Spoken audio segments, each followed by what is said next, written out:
میرے محبوب کریم علیہ نے حضرت حارثہ بن نعمان کو بلایا، فرمایا تیرا ایک مکان خالی ہے؟ کہ یا رسول اللہ ہاں۔ فرمایا یہ میرے ربیہ کو دے دے، اس میں رہا کرے گا، دلہن کو لائے گا۔ حضرت بریدہ اسلمی کو بلایا، فرمایا ایک کھجور کی گٹھلی کے برابر سونا چاہیے۔ یا رسول اللہ کس لیے؟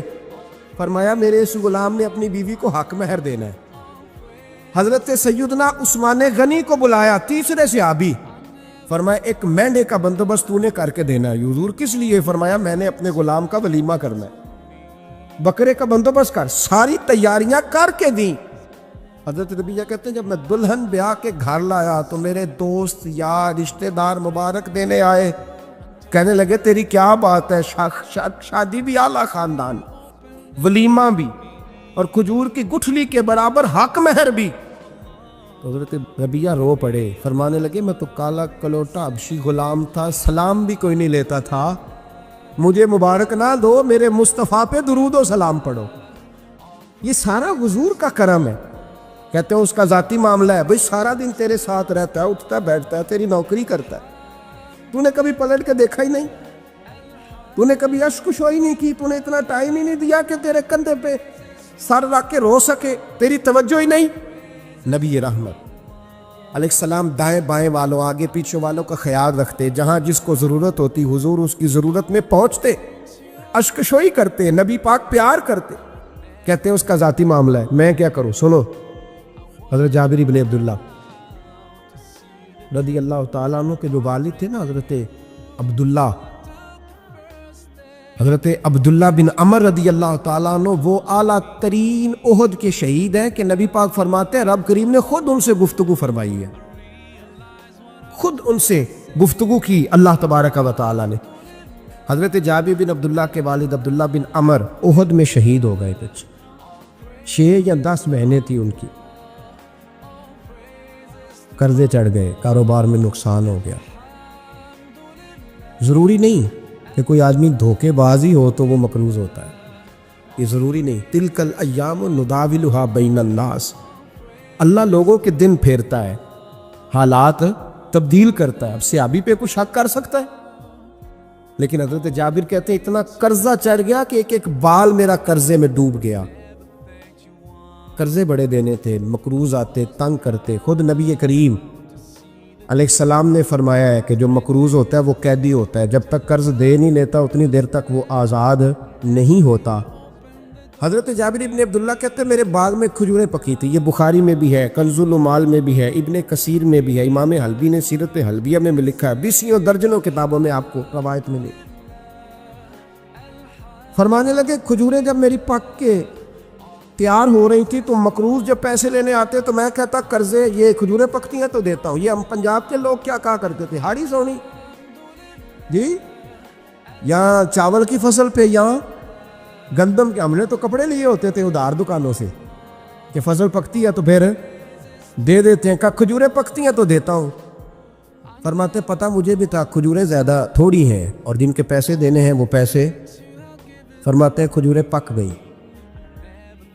اتاری تو یہ تو 11 گنا بھی اور ہو تب بھی قرضہ نہیں اترتا۔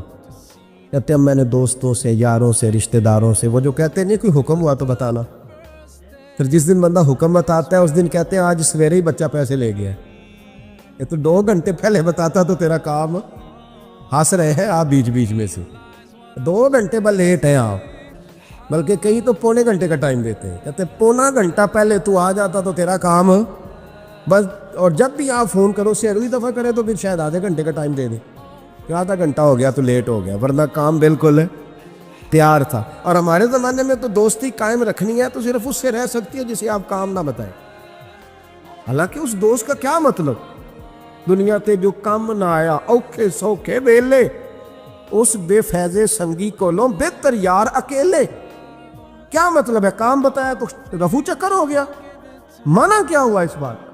میرے رسول کائنات علیہ السلام کے صحابی کہتے ہیں سب سے کہا پر کسی نے نہ سنی، جب میں تھک گیا نا تو میں دروازہ رسول پہ چلا گیا، یا رسول اللہ، یا رسول اللہ، یا رسول اللہ، حضور قرضے زیادہ ہیں، کھجوریں کم ہیں، یہودیوں کے پیسے ہیں وہ مانتے نہیں. نبی پاک نے فرمایا ان سے کہو تھوڑے تھوڑے لے لیں باقی پھر دے. حضور نہیں مانتے.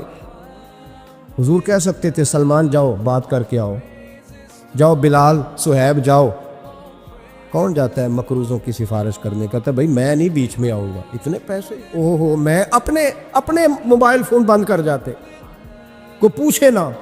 لیکن نبی کریم علیہ السلام نے فرمایا سنو, خود رسول پاک, خود نبی پاک نے, حضور نے فرمایا چل میں تیرے ساتھ چلتا ہوں, چل میں تیرے ساتھ چلتا ہوں. مقروض کے ساتھ, امیر کے ساتھ نہیں, اس کے ساتھ نہیں جس نے پیسے لینے ہیں, بلکہ حضور مقروض کے ساتھ, گرے ہوئے کے ساتھ چلے. چل میں چلتا ہوں. یہودی تک گئے, فرمایا کچھ لے لے, یہ بیچارہ دھوکے باز نہیں الجھ گیا ہے غربت, کچھ لے لے باقی پھر دے دیں گے. کہنے لگا سارے ہی لینے ہیں. جب اس نے بات نہ مانی تو پھر یہ اللہ کے رسول ہے نا. اعلیٰ حضرت فرماتے ہیں میرے کریم سے گر قطرہ کسی نے مانگا, دریا بہا دیے, دوربے بہا دیے. یہ دوربے کیا ہوتے ہیں؟ یہ مجھے پوچھا تھوڑے دن پہلے ایک شخص نے. آپ سنتے رہتے ہیں نا شعرات و ترجمہ پوچھتے ہی نہیں نا, کبھی پوچھ لیا کریں کہ اس کا معنی کیا ہے, کبھی پرچی لکھ لیا کریں تاکہ کوئی جب آپ سے پوچھے تو یہ دوربے کیا ہے. لفظ دوربے ہے ہی نہیں. اصل میں اعلیٰ حضرت کو پڑھتے نہیں نا لوگ, انہیں پتہ ہی نہیں وہ بات کتنی اعلیٰ. یہ لفظ دوربے نہیں ہے. اعلیٰ حضرت کہتے ہیں میرے کریم سے گر قطرہ کسی نے مانگا, دریا بہا دیے ہیں, دور بے بہا دیے. دور علیحدہ ہے اور بے بہا, دور کہتے ہیں ہیرے کو, ایک معنی ہیرا ہے. دور بے بہا, بے بہا کی تو سمجھ آتی ہے نا, دور بے بہا دیے ہیں یعنی ہیرے بے بہا دیے ہیں اسے. اب سمجھ آئیے بات کی, دریا بہا دیے ہیں, دور بے بہا دیے ہیں, یہ معنی ہے شعر کا. تو جب وہ نانا مانا یہودی تو نبی کریم علیہ السلام فرمانے لگے نہیں تو پھر پورے لینے ہیں. کہنے لگا جی پورے لینے. حضور فرمانے لگے کل آ جانا سارے دے دیں گے, پورے پیسے تیرے ملیں گے, تو آ جانا. حضرت جابر ابن عبداللہ کو حضور نے فرمایا کھجوریں اتار کے نا تو اپنے باغ میں ڈھیر لگا اور میں آیا. حضرت عمر حدیث کے راوی ہے, فرماتے ہیں بس رسول پاک چل پڑے. حضور نے کندھے پہ رومال رکھا, حضور چل پڑے. کوئی چٹائی نہیں بچھائی, حضرت جابر کہتے ہیں کوئی صوفہ نہیں رکھا, وہ پھولوں کے ہار نہیں. حضور آئے, 2-3 چکر میرے باغ کے لگائے اور کھجوروں کے ڈھیر کے پاس بیٹھ گئے. فرمایا بلا جس کے پیسے دینے, بلا, اب تنگی یہ داماں پہ نہ جا, اور بھی کچھ مانگ, بلا. فرماتے بندے کو بلایا. حضور نے فرمایا کتنے پیسے؟ حضور اتنے درہم دینار ہے. فرمایا کھجوریں تولتا جا اور دیتا جا. فرماتے میں دیتا گیا. میں نے کہا حضور اس کے پیسے پورے ہو گئے. حضور مسکرا کے فرمانے لگے چل 4-5 کلو کھجوریں اضافی دے دے, کوئی حرج نہیں. کہتے وہ بھی دے دی. حضور نے فرمایا بلا دوسرے کو. فرمایا اس کو بھی بلایا, تولتا گیا, دیتا گیا. حضور پورے ہو گئے. نبی کریم علیہ السلام نے فرمایا چل 4-5 کلو کھجوریں زیادہ دے دے. کہتے قرضے بھی دے دیے, 5-5 کلو کھجوریں بھی زیادہ دے دی. محبوب اٹھے, کچی زمین پہ بیٹھے تھے. حضور نے لباس مبارک کو جھاڑا, رومال کندھے پہ رکھا. فرمایا میں مسجد جا رہا ہوں, وہاں آ کے مجھے خبر دینا, وہاں آ کے مجھے بتلانا کہ جب میں آیا تھا تب کھجوریں زیادہ تھی کہ جب واپس گیا ہوں تب زیادہ ہے. وہاں مجھے آ کے اطلاع دینی ہے, بتانا ہے مجھے. وہاں آ کے میں جا رہا ہوں, مجھے بتانا ذرا وہاں آ کے. حضرت جابر ابن عبداللہ کہتے ہیں میں نے کھجوریں تولی, میں تھک گیا, میں تھک گیا. ڈھیر تو چھوٹا تھا پر وزن ہی بڑا نکلا. کہتے ہیں میں تھک گیا, جتنی دی تھی نا اس سے زیادہ تول کے باقی پڑی رہنے دی. میں مسجد میں گیا, ذرا لفظ سننا حدیث کے. کہتے ہیں مسجد میں گیا, جا کے عرض کی یا رسول اللہ میں تول آیا ہوں. جب آپ آئے تھے تھوڑی تھی, اور جب واپس آئے ہیں تو کئی گنا بڑھ گئی ہیں. حضور نے پتہ کیا فرمایا؟ فرمایا یہ بات نا جو تو نے مجھے بتائی ہے, یہ بات ذرا میرے عمر فاروق کو بھی بتا. عمر بڑا راضی ہوگا, عمر کو بھی بتلا یہ بات. گویا نبی پاک کے معجزات کی, فضائل کی, شمائل کی باتیں جب بتائی جاتی تھیں صحابہ کے دل ٹھنڈے ہوتے. عمر کو بھی بتا, عمر راضی ہوں گے. جناب جابر ابن عبداللہ رضی اللہ تعالیٰ عنہ فرماتے ہیں میں حضرت عمر کے پاس گیا. میں نے کہا عمر میری یہ رائے تھی کہ جتنی میری کھجوریں ہیں 11 گنا اور بھی اتنی ہو تو پھر بھی قرضہ نہیں اترتا. لیکن سارے قرضے بھی اترے, 5 کلو کھجوریں بھی زیادہ دے دی اور پہلے سے زیادہ کھجوریں پڑی ہیں. تو کہتے ہیں حضرت عمر کی آنکھیں روشن ہو گئی, چہرہ مسکرانے لگا, کہنے لگا تو اب بتا رہا ہے نا, اب واپس آ کے رزلٹ سنا رہا ہے, تو صحابہ سے پوچھ لے جب نبی کریم گئے تھے تو میں نے اسی وقت کہا تھا, حضور کے جاتے ہی میں نے کہا تھا اب دیکھنا رب کریم جابر بن عبداللہ پر ساری ہی رحمت نازل فرما دے, اللہ ہر قسم کا کرم فرمائے گا, خیر ہی خیر ہو جائے گی, دیکھ لے میں نے پہلے بتلا دیا. میرے نبی پاک سلام چھوٹی چھوٹی باتوں کا خیال رکھتے, چھوٹی چھوٹی چیزوں پر توجہ دیتے, خیال کرتے کس کو کس وقت کس چیز کی کہاں حاجت ہے, اس کی وہ حاجت پوری کی جاتی, اس کا دھیان رکھا جاتا. حضرت جابر خود فرماتے, یہ مسلم کے لفظ ہے, فرماتے ایک دفعہ میں حضور کے ساتھ جہاد پہ گیا تھا, میرا اونٹ کمزور تھا, میں پیچھے رہ گیا. ہمارے یہاں شرط لگتی ہے نا, اللہ تعالیٰ خیر فرمائے, ایک بھائی گاڑی خریدتا ہے پھر دوسرا چاہے زیور بیچے اس نے بھی خریدنی ہوتی ہے, ورنہ گھر میں گھسنے کی اجازت نہیں ملتی. بہت سارے خرچے, یہ جو جوائنٹ فیملی سسٹم ہے نا, اکٹھے جہاں بھائی رہتے ہیں 3 4 5 6, اس کے بہت سارے خرچے ضد کی وجہ سے بڑھ جاتے ہیں. اس نے کیا ہے تو لہذا میں نے بھی, ہوتا ہے نا جی ایسے. تو پھر اس ضد میں کو پیچھے پلٹ کے نہیں دیکھتا کہ چلو جو پیچھے رہ گیا اس کا بھی ہاتھ پکڑے ساتھ آ جائے, دوڑتے رہتے. اس میں بیچارے کئی تھک جاتے ہیں, کئیوں کے پیر دوڑ دوڑ کے سوج جاتے ہیں, بڑے مسئلے بنتے ہیں, لیکن پیچھے پلٹنے کو کوئی تیار ہے؟ اس دوڑ نے ہمیں تھکا کے رکھ دیا. مسلم میں ہے, جناب جابر ابن عبداللہ کہتے ہیں حضور کے ساتھ میں جہاد پہ گیا, واپس آ رہا تھا, میرا اونٹ کمزور تھا, بوڑھا تھا, بیمار تھا, سب لوگ آگے گزر گئے, میں پیچھے رہ گیا. کچھ میں پریشان رہتا تھا غربت سے, تو میں مایوس بھی تھا, ذرا پیچھے رہ گیا, پریشان تھا. فرماتے ہیں نبی پاک نے نا 2-3 دفعہ پلٹ کے دیکھا, ادھر دیکھو.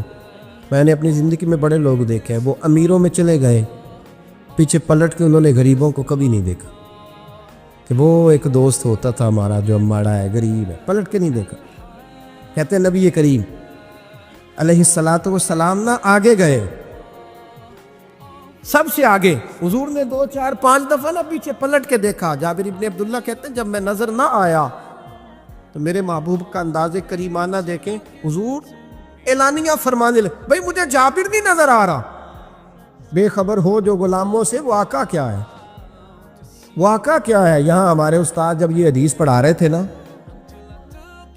یہ حدیث پڑھا رہے تھے تو اچانک رونے لگ گیا. میں نے کہا حضور کیا ہوا, رو کیوں پڑے؟ تو کہنے لگے یار سوچتا ہوں جو محبوب جہاد سے واپسی پر اپنے غلاموں کو نہیں بھولے, وہ میدان محشر میں کیسے بھول جائے. وہ وہاں بھی پوچھیں گے فلانا کدھر گیا, فلانا کدھر گیا, ایک ایک کا نام لیں گے. حضور نام لیں گے, ہماری موج بن جائے گی. نبی کریم نے پلٹ کر کے دیکھا, جابر نہیں نظر آ رہے. حضور ان کا اونٹ کمزور ہے, پیچھے رہ گئے. حضور نے یہ نہیں فرمایا کہ ذرا آہستہ کرو ساتھ, یہ نہیں فرمایا, بلکہ نبی پاک نے فرمایا تم چلو. قافلہ چلتا رہا, حضور نے گھوڑا پیچھے کی طرف موڑا, سب سے پیچھے آئے. جناب جابر کہتے پیچھے میرے پاس. اس حکمت کو آپ سمجھیں, حدیث کے لفظوں پر آپ غور کریں. ایک کہہ کے کہنا ذرا اس کو میرے پاس لاؤ, یہ بات اور ہے, ذرا آہستہ ہو جاؤ, وہ بھی ساتھ مل جائے. لیکن یہ معنی اور ہے کہ غریب جہاں بیٹھا ہے اس کے پاس خود چل کے جانا. حضور خود پلٹ کے پیچھے آئے اور فرماتے میں جو کہ پریشان تھا تو محبوب میری طرف دیکھ کے فرمانے لگے اس کو دوڑاتا کیوں نہیں, پیچھے کیوں رہ گیا. تو کہتے ہیں مایوس بندہ, پریشان بندہ کبھی کبھی وہ اس طرح بولتا ہے کہ جیسے کڑ رہا ہے, تھوڑا سا نا سخت ترش باتیں بھی کرتا ہے. کہتے ہیں میں نے اس عالم میں نا, میں نے کہا حضور اس قابل ہوتا تو سب کے ساتھ مل نہ جاتا. کمزور ہے, ماڑا ہے, مہران ہے, اور وہ بھی پرانی جو چل ہی نہیں سکتی. یہ کہاں یا رسول اللہ دوڑے گا, اس قابل ہی نہیں ہے.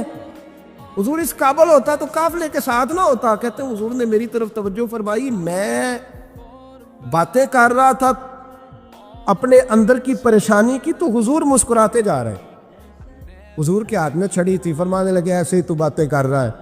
نبی پاک نے اونٹ کی پشت پہ چھڑی لگائی اور فرمایا تو دوڑتا کیوں نہیں, بڑے ہلکے سے مسکرا, اوے تو دوڑتا کیوں نہیں. تو جناب جابر ابن عبداللہ کہتے ہیں جو سب سے پیچھے تھا نا وہ سب سے آگے نکل گیا, وہ دوڑتا گیا, دوڑتا فرماتے ہیں میرا چہرہ بھی عجیب سا، لوگ میرے انداز دیکھیں کہ یہ کیسے آگے نکل گئے، کیسے، کبھی نہ سوچ یہ کیسے نکل گیا، بس سمجھ لے آگے وہی نکلا ہے جسے مصطفیٰ کی تھپکی مل گئی ہے۔ تو یہ نہ کہ سیاست کر گیا، چلاکی کر گیا، بس تھپکی مل گئی تو بات بن گئی۔ کہتے ہیں میں نکل گیا آگے، حضور کی تھپکی جو ملی تھی۔ حضرت جابر ابن عبداللہ کہتے ہیں حضور گھوڑا دوڑا کے میرے پاس آئے، خود حضور نے میرا اونٹ تیز کرایا نبی پاک کی برکت سے۔ تو قریب آ کے فرمانے لگے ٹھہر جا یار، ہم بھی تیرے قافلے میں، ہمیں بھی ساتھ لے لیں۔ فرماتے اب تو میں رو ہی پڑا کہ خود بھیک دیں، خود ہی کہیں منگتے کا بھلا ہو، ٹھہر جا یار ہمیں بھی ساتھ لے لے۔ جناب جابر ابن عبداللہ رضی اللہ تعالیٰ عنہ فرماتے ہیں کہ جگہ پڑاؤ کیا، رکے، ٹھہرے کھانے پینے کو، نماز پڑھنے۔ نبی کریم نے مجھے بلایا، میں حاضر ہوا تو کہا یا رسول اللہ حضور حکم۔ تو محبوب فرمانے لگے جابر یار تیرا اونٹ میں نے نرالا ہی دیکھا، بوڑھا ہو کے سب سے آگے نکل جاتا ہے، بیمار ہو کے، کمزور ہو کے۔ کہتے ہیں میں چہرہ دیکھتا جا رہا ہوں کہ حضور سارا ہی پتہ ہے آپ کو، میں کیا عرض کروں۔ تو محبوب فرمانے لگے پسند آ گیا، بیچ نہیں دیتے میرے ہاتھ، یا رسول اللہ آپ رکھ لیں، حضور آپ کا ہی ہے۔ فرمایا نہیں میں پیسے دوں گا۔ کتنے کا ہے؟ کہ یا رسول اللہ آپ رکھ لیں۔ فرمایا پیسے دوں گا۔ یا رسول اللہ مارکیٹ میں جاؤں تو 6-7 دینار کا بکے گا۔ فرمایا نہیں بھائی میں تو پورے 10 دوں گا، 6-7 نہیں، میں تو پورے حساب سیدھا، 6-7 کا کیا حساب ہوا، 10 پورے کا۔ حضور پھر بندہ نوازی ہے نا، کون بول سکتا ہے۔ حضور نے فرمایا بلال تیرے پاس 10 دینار تھے؟ حضور ہیں۔ فرمایا ان کو دے دو، اونٹ کے پیسے رکھ لو اور مال نہ مدینے جا کے دے دے۔ جابر ابن عبداللہ کہتے ہیں میں مدینے گیا شام کو، میں نے نہ کبھی اپنے اونٹ کی اتنی خدمت نہیں کی جتنی اس دن کی۔ میں نے اسے بڑے پیار سے نہلایا، میں نے نئی رسی خرید کے اسے نکیل ڈالی، آج محبوب کی بارگاہ میں لے کے جانا۔ کہتے ہیں تیاری کر کے نا، تیاری پوری تیاری کر کے، تن تندور ہڈاں دا بالن تے اسی ہاواں نال تپایا، کپ کپ مکیاں پیڑے کیتے، عشق پلے تھل لایا، تن دا سالن تے من دی ہانڈی، اتو لون صبر دا پایا، غلام فریدا وے میں ساری تیری، تینوں اجے یقین نہیں آیا۔ کہتے ہیں اسے بڑے پریم سے، بڑی محبت سے سجا کے، سوار کے، نکھار کے، تیار کر کے میں نبی کریم کی بارگاہ میں لے کے گیا۔ ظہر کی نماز پڑھ کے حضور نکلے، میری طرف دیکھا، میں نے کہا حضور پیسے لے لیے تھے، یہ آپ کا سامان ہے، مال ہے؟ کہتے حضور نے نکیل تھامی، میں واپس پلٹا، بھی گلی کی نکر مڑا نہیں تھا، حضور نے آواز دی جابر ذرا سن تو صحیح۔ کہتے میں واپس آیا ہوں تو حضور مجھ سے باتیں کرنے لگے، فرمانے لگے یہ میرا اونٹ ہے، اسے کمزور اور بوڑھا نہ سمجھنا، کبھی جانوروں میں دوڑا کے دیکھنا، سب سے آگے نکل جاتا ہے۔ اور کریم محبوب فرمانے لگے 6-7 دینار کا نہ سمجھنا، میں نے پورے 10 دینار کا خریدا۔ اور پھر حضور پھر مسکرائے، فرمایا جابر تمہیں پتہ ہے تحفہ لینے دینے سے محبت بڑھتی ہے؟ حضور ہاں۔ فرمایا رکھ لو، میں تمہیں تحفے میں دینا چاہتا ہوں، رکھ لو میں تحفے میں دینا چاہتا ہوں۔ جناب جابر ابن عبداللہ کہتے ہیں میں واپس لوٹ رہا تھا، رو رہا اور کہہ رہا تھا جیسا نبی اللہ نے مجھے دیا، جیسا رسول اللہ نے، سب سے اولا ہو اعلیٰ ہمارا